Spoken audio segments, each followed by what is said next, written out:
Whew. Good morning, everybody. My name is Gail. I am an alcoholic.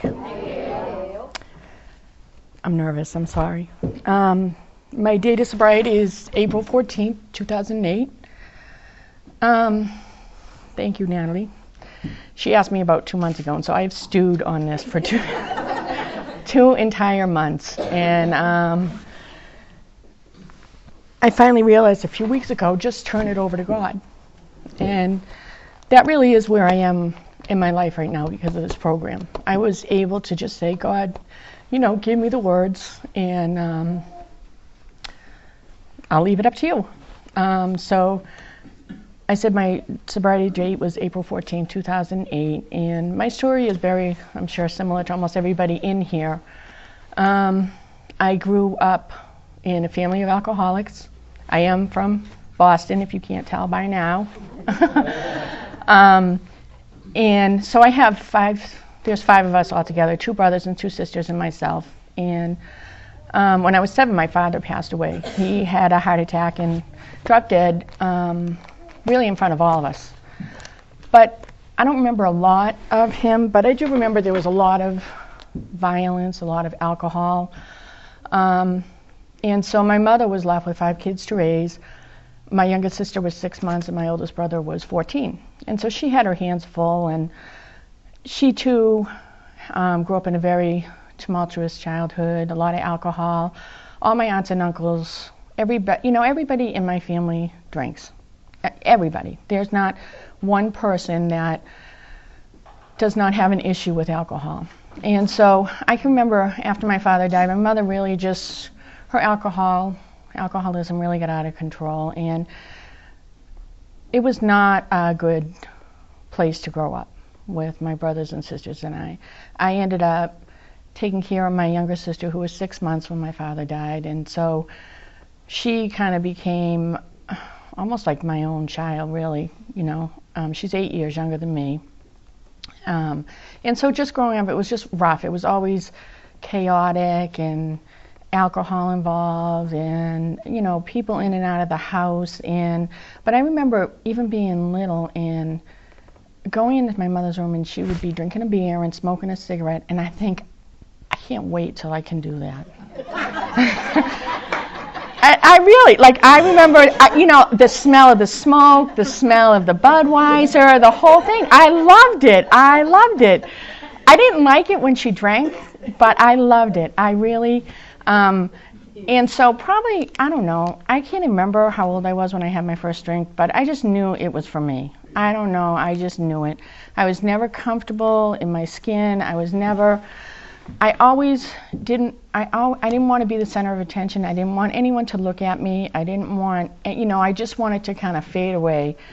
And once I got alcohol in my system, I was a whole different person. I was the life of the party. I was, I thought that person that everybody else wanted to be, which how screwed up is that? But, so I got into alcohol very young. There was not really much drugs. We'd smoke pot or whatever, but there was never really, it was alcohol for me was it.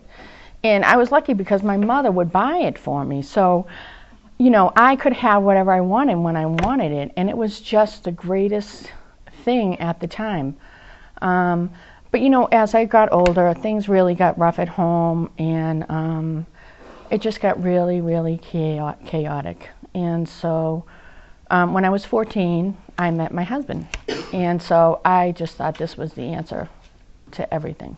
He had 2 parents, a stable family.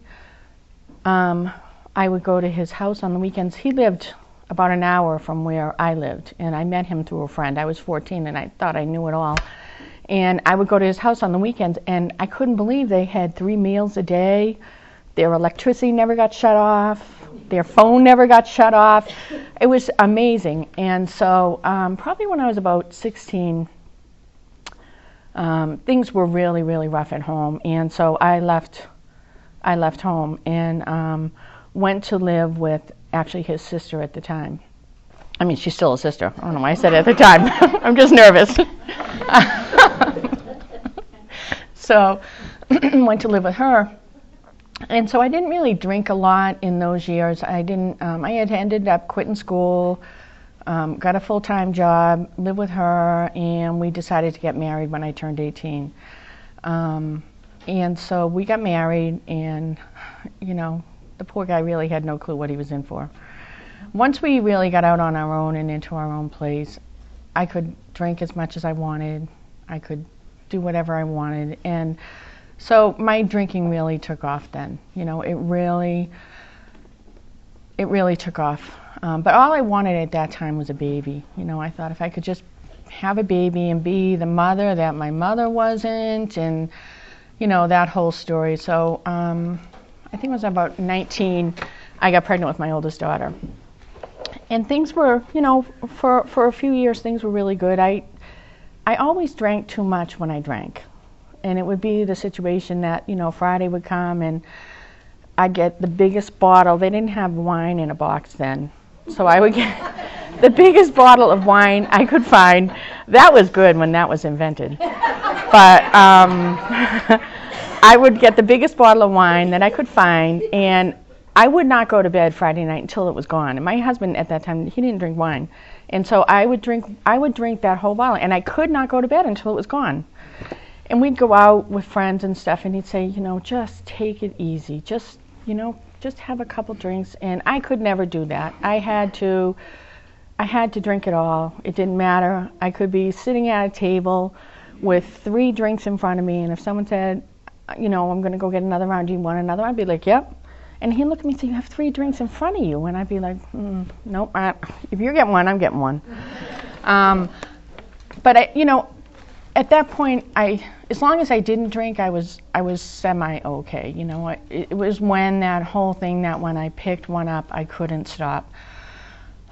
So we ended up having, 3 kids. I have 3 daughters, and I had gotten my GED and gone to school to be a surgical technologist. I worked in the operating room and decided to go to nursing school.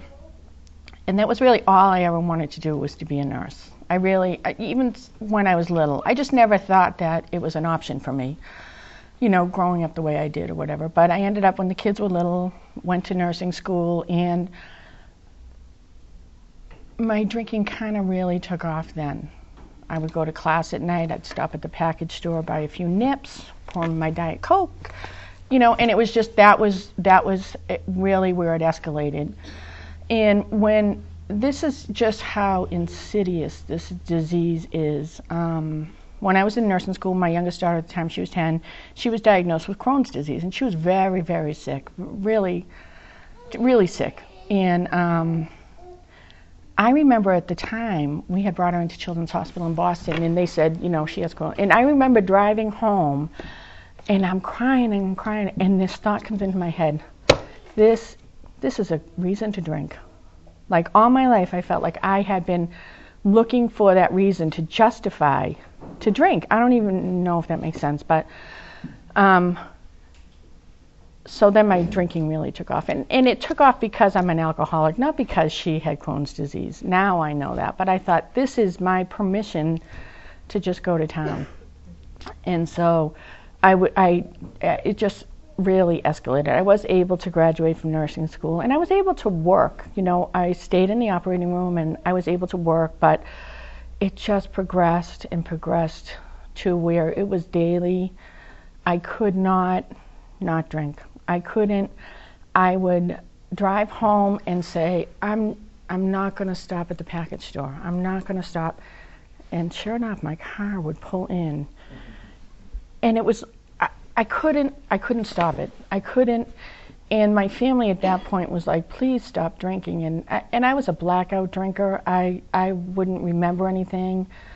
I remember one time I came out of a blackout, and I knew I had dropped my daughter off at someone's house, and I couldn't remember where I had left her.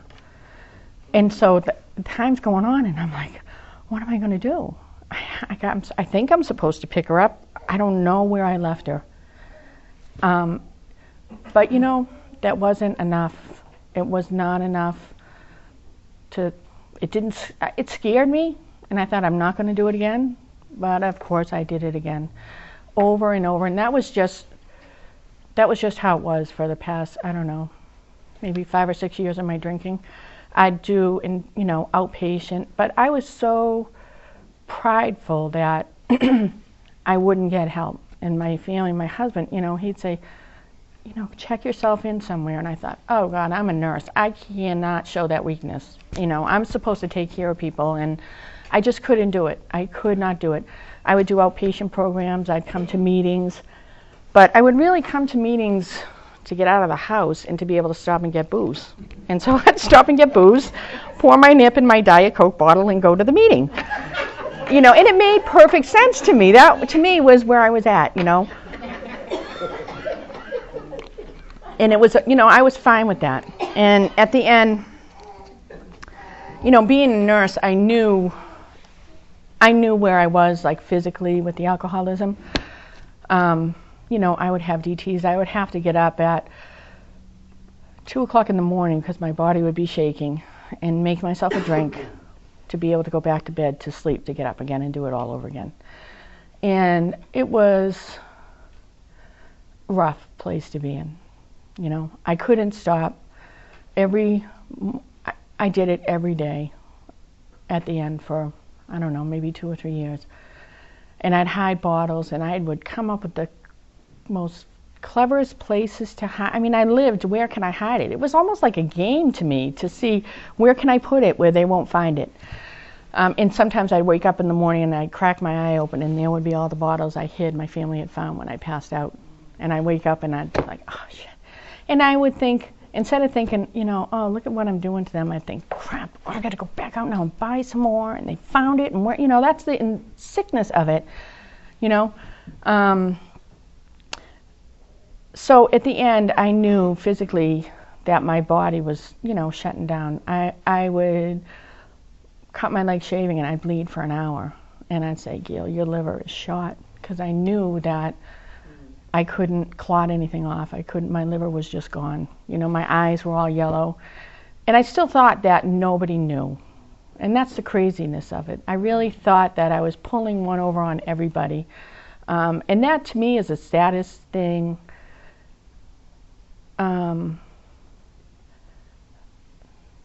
That I did that to my family, I really thought I was pulling one over on them. So one day I got up we had planned this trip with my husband's family. He's from Portugal, and we were going to go to Portugal, which I don't even know how I thought I could do that. But, but this trip was coming up, and I knew how was I going to drink there? And I knew I had to drink, So I thought, well, a few weeks before, I'm going to, what I thought was wean myself off the booze again. And we all know how that works. But anyway, so this one day I got up, and I had been trying to cut down and and I went to work, and I was a pretty good functioning alcoholic. Like, I went to work every day. Thankfully, at the time I was a manager, and so I could lock myself in my office a lot, and I didn't have a lot of direct patient care, thankfully. Thank God, because I don't know what would have happened if I had, honestly. That's hard to admit. But so I went to work, and I went in early, and I don't know what happened. I remember being in the changing room and changing the scrubs, and I fell and banged my head. And they found me. And I had a bleed in my head. And so they shipped me into Boston. And I kind of remember some of that. So they had to rush me into surgery and, open and drain the bleed in my head. And so I woke up, and I remember that, but at that point I don't think anybody realized how bad my alcoholism was, and I don't think that they knew in the hospital. So a few hours out of surgery I went into DTs, and apparently I had a seizure, and we bled again. So they had to bring me back to surgery, and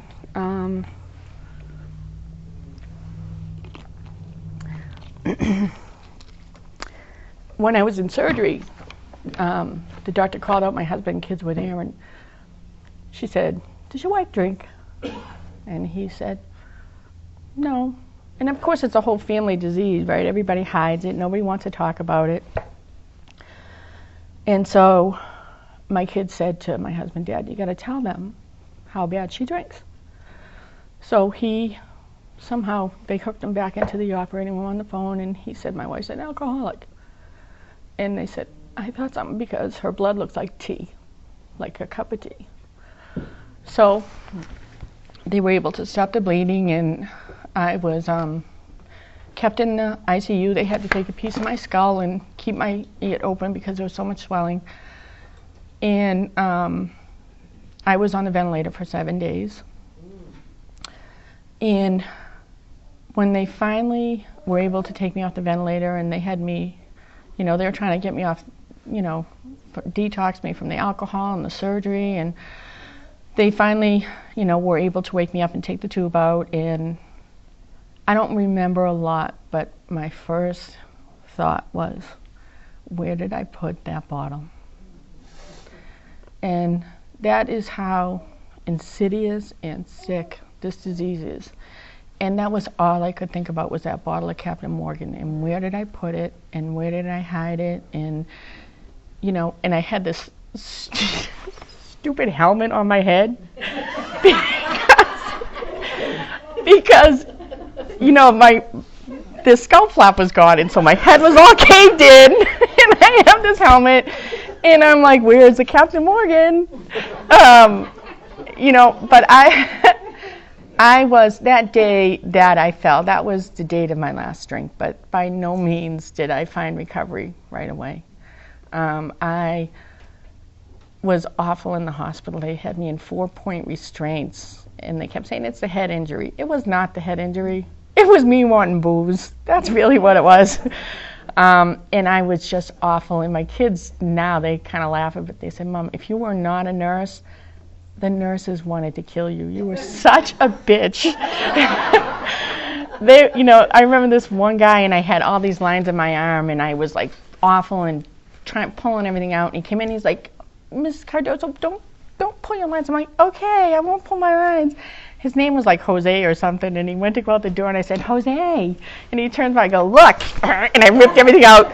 And so that was when they put me in the restraints. But, that was just the sickness of, I really was. And this whole time, I still kept, all I wanted was booze, booze, booze, booze, booze, no matter, it didn't matter. So I was in there for, I don't know, probably about 10 days, and then they brought me back to the operating and thankfully put the piece of bone back, and that was pretty bad. And I'm like, my husband, half my head shaved, shave the rest of my head, and blah, blah, and bring me my bottle. And he's like, are you out of your mind? So I had to go to a physical rehab place. And so the ambulance people come, and I said, I just need to stop home first before, it was in Braintree, next town over, before you, they're like, what do you mean you got to stop home? I'm like, I forgot something at home. I really thought that they would bring me home and I could find a bottle. And I really thought that. I mean, that's the insanity of it. I really thought they would be like, okay, we'll take you home and then we'll just drive, do what you need to do. And I don't know what I thought, but anyway. So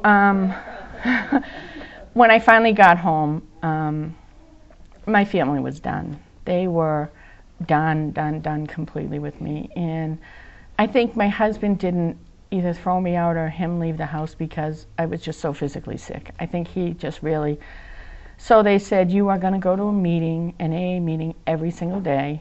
And I couldn't drive because of the head injury. I couldn't work. And at that point, my poor husband, I had gotten us so far into debt because I would get credit cards to pay for all my booze, and we were thousands of dollars in debt.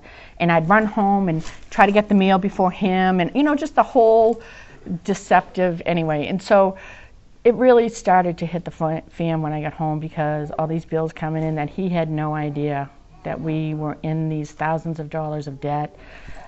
They were finding all the bottles everywhere, and so when I got home, they literally said, you have no money, and we have to take you wherever you need to go. And so they would take me to a meeting. My middle daughter would drive me every day. There was a 7 o'clock meeting. And I had to go to a meeting far away from where I lived because I didn't want anybody to know that I was an alcoholic. Even though I would buy my booze every single day in my hometown. They knew me by name. they would have my bottle of Captain Morgan waiting for me at the register, and yet I didn't want to go to an AA meeting in my hometown. So for the first 3 months, it was awful. It was miserable. I would go to meetings every day, and I wanted no part of it. I thought at the end of my drinking that was the worst part, but I think those 3 months were, honestly, for me, the hardest part, because I didn't want to be sober. I didn't want to not drink. I didn't know how to live. I didn't know how to get up and do anything without alcohol, because everything in my whole life had become about alcohol. And really at that, after about 3 months, my family was they were pretty much done with me, because, if I was so miserable, and I wasn't going to be happy unless everybody was miserable with me. As bad as my drinking was, and my kids would say to me, at least you just passed out. And when I wasn't drinking, I was just miserable to everybody. I was miserable to everybody. And so after about 3 months, my oldest daughter, I had at that point just one granddaughter. She was 4, and she really was the light. She is. I mean, all my grandkids are, but she was the light of my life. She really was. She was the only one that I really would be kind to or anything. And so at one point, my oldest daughter said to me, I'm just done with you. I'm not going to bring Cecilia around anymore. You're miserable. I'm done with you. And she was crying. It was really a scene. And she said to me, I can't believe that you want to be like this. And something so simple, it just made me stop and say, my God, why do I want to be like this? Everybody talks about like they have that, last moment and all that. I think for me, that was it. That was I didn't know it at the time, but I really do think that was God speaking through her, because it made me realize I don't want to be that woman. I became what I didn't want to be, my mother. And I became, I think, so much worse than that. And so that really was the moment for me where it made me step back and realize, is this the woman I want to be?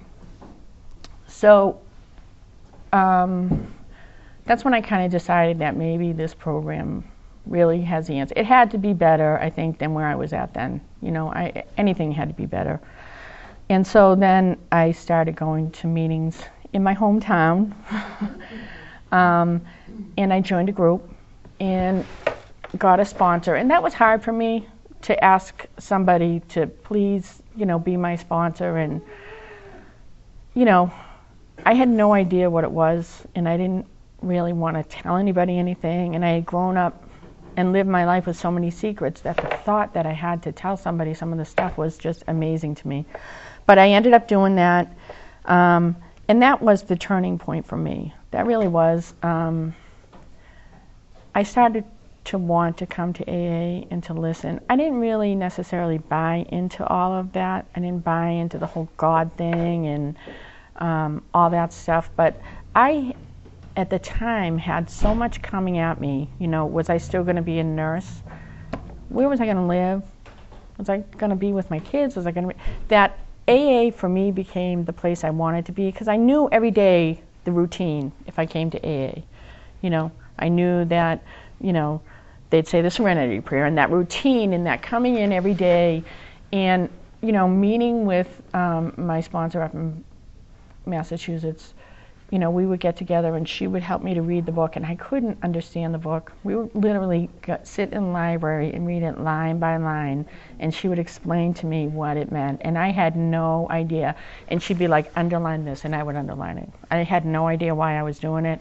Whatever she told me to do, I just did.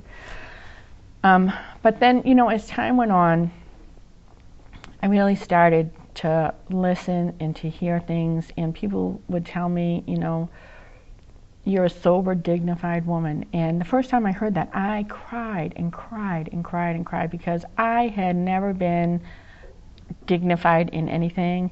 I never thought that I could go one day without drinking. I never. And coming in here and people telling me, you know, this is the person that you can be, was eye-opening to me.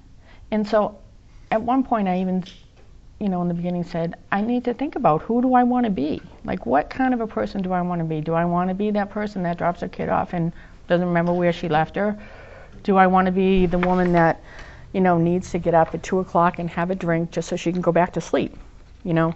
And that was hard, you know, to think about my life without alcohol, because it had been for so long a part of it. And they'd say, oh, you know, one day at a time, blah, blah. I'd be like, oh, please, you know, that's just not, I don't understand that. I didn't, but I just kept doing what I was told to do and coming to meetings. And there was a lot I didn't believe, and a lot of things that I just did because somebody told me to do it, and I didn't know any better. I really didn't know any better. I remember one time I was somewhere and someone said, hey, want a piece of chicken? We were like, I don't know, someone's house and eating. Do you want a piece of chicken? Do you like chicken? And I sat there. I didn't even know if I liked chicken. And so there was this pause, and they're looking at me like, do you want a piece of chicken? And I, you know, things like that, my early sobriety, I just really I couldn't get it. And, but as I came slow by slow, and for me, what has, I think, a big part of just trying to be sober and trying to be, you know, a sober woman, you know, is I had to admit that I was powerless over alcohol. And I knew I was an alcoholic. There was no, I mean, I knew well before I stopped drinking that I was an alcoholic. When I couldn't not drink, when I had to drink every day, I knew I was an alcoholic. But the part of being restored to sanity, you know, and all that whole thing, I had no idea that I could have a life that I was not obsessed by alcohol. And to admit that for me, and I think it's probably true with all of us, is that if I take a drink, I don't know where I'm going to go. So if I leave here and I go pick up a drink, I know for sure that I don't have another trying to get sober again. I know that. I was whipped. I was whipped. So I know that today, if I don't drink, I will be okay, and I am powerless. If that, for me, is where, you know, the first step is, that if I take a drink, I can't tell you what will happen by the end of the day. And that really is that simple for me. That's where I go. I don't know. Every day when I get up, I try to do, you know, the first 3 steps, and I you know, read my meditation books, and I really try to think about the first 3 steps. And for me, that is really what keeps me sober every day. You know, that first step, that I'm powerless. And, you know, the second came to believe.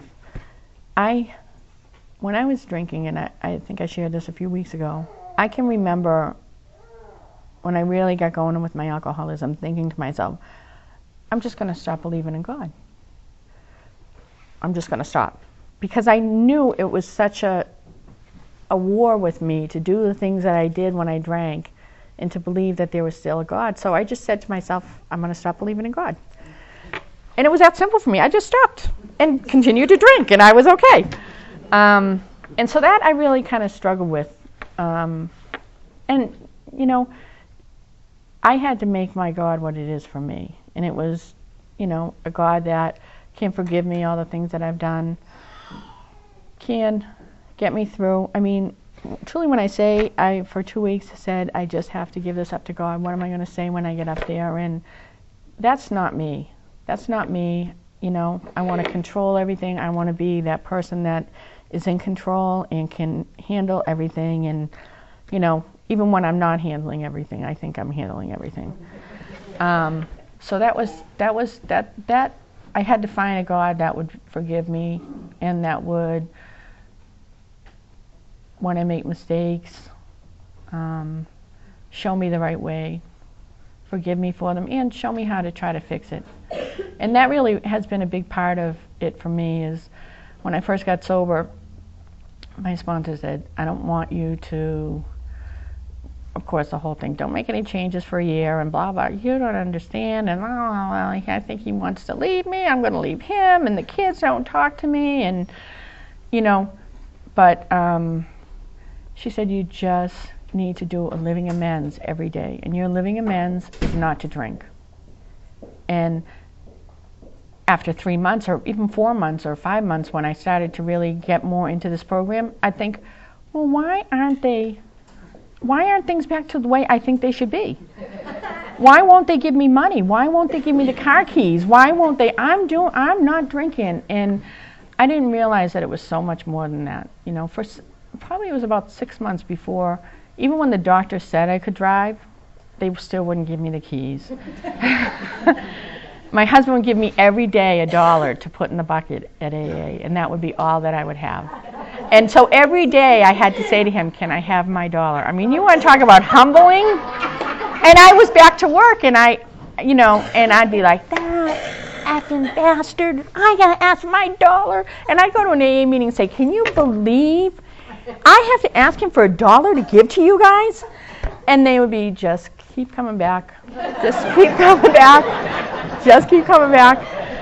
Because I was so indignant. It took me a long time to realize, a long, long time to realize.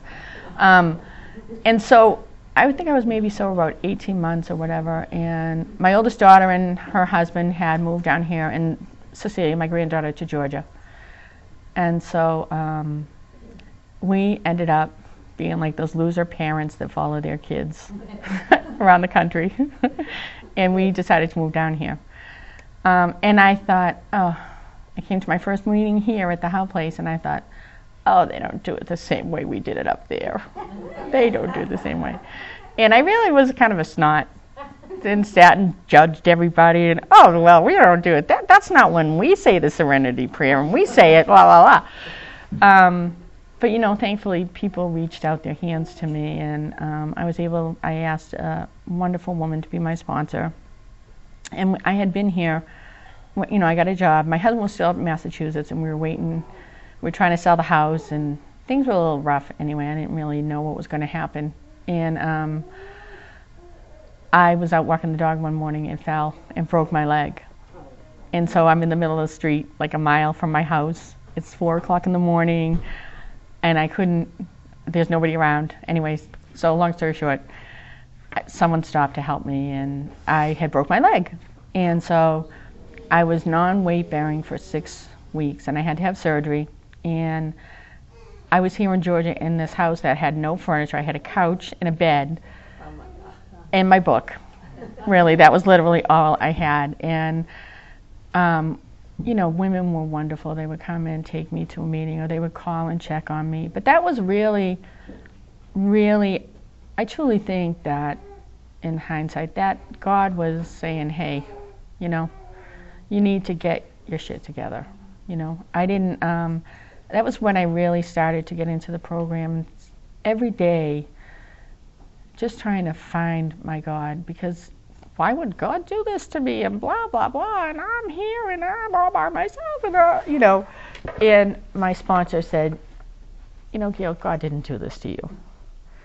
It's God that's going to get you through it, but God didn't. And those were the things that I really needed to hear, because that was a really dark place for me in my sobriety. It was really rough for me, those 6 weeks. I couldn't go to meetings, or if I did, it was just once or twice a week. And every day I would just pray to God, please just help me not. And thankfully I couldn't walk or couldn't drive, because I don't know, I could have gone out and gotten booze at the time. It was a blessing that I was so laid up. But every day I would say, please just help me and try to show me who you want me to be, and try to be, a better person, and help me to, what is the reason for this, And I realize now, a few years after, that I needed that time to really make my connection, and that really was kind of where I found AA. It really was, reading the book every day, and just trying to understand who I was and who I wanted to be, because I still didn't know. I had no idea. that was a really important time for me in my sobriety. And I will say, because of AA, it really was. I was able to survive it. I was able to get through it, not drink, and really able to find my God at that time. That was important for me. And also, too, to try to really give up that control, the third step, and say, you know what, I got to turn this over to you and believe that whatever happens, good or bad, however it turns out, it's the way it was supposed to be. So, that time really is a big part of my sobriety. It really is what kind of brought me to realize that I cannot do it by myself. I can't do it, without God and without the people in these rooms. And, luckily now, every day when I get up, I used to think, oh, I have to do this. And I was thinking of it actually coming here this morning. Oh, I have to go do this. And I really try now to turn around and say, I get to do this. I get to do this. I will tell you, 6.5 years ago, you wouldn't want to hear what I had to say, and you wouldn't. I probably wouldn't have even shown up. I would have been passed out. It's what I get to do now for my kids and my grandkids, and I now, I have 3 girls and I have 5 granddaughters, and there's another baby coming. We don't know. Will it be a boy this time? We don't know. But I get to be a part of their lives, and I get to, for a long time, I wasn't sure if, my husband and I would stay together, and there had been so much destruction, and now I get to be the woman that I want to be for him. I'm blessed. I am blessed that I get to, get up every day. It's no longer, oh, I have to do this. I'm allowed to do this, and I can't ever forget that. When I first came in here and they would talk about, being humble, I would be like, humiliating. I thought humble and humiliation were the same thing, and I realize now how wrong that was. I get to come here and tell my story, even though it's not what I want to do and I don't feel comfortable with it. I get to be in a home group and be an active part of that. I get to, try to go out here, and it's great. I can come in here for an hour and tell a story, and, it's good or bad or funny or whatever. But then I go out there. If I don't do it out there, what good is it? It doesn't do me any good. I go to work, and I'm still a nurse, thankfully, and I'm a manager, and I have a lot of people that I work with that I think are jerks. Okay? Like, I get really mad, and I go in, and I'm like, this person, blah, blah, blah, they call in sick again, and blah. But I have to remind myself, they didn't call in sick to make my day bad. They really didn't. And, it's those things that if I can go out there and try to be, a sober woman, and to try to live this program and be open and available and try to help someone today. This was a club that I didn't really want to join. I did not. My mother, thankfully, she got sober before she passed away, and so she had 5 years of sobriety, but she never went to AA.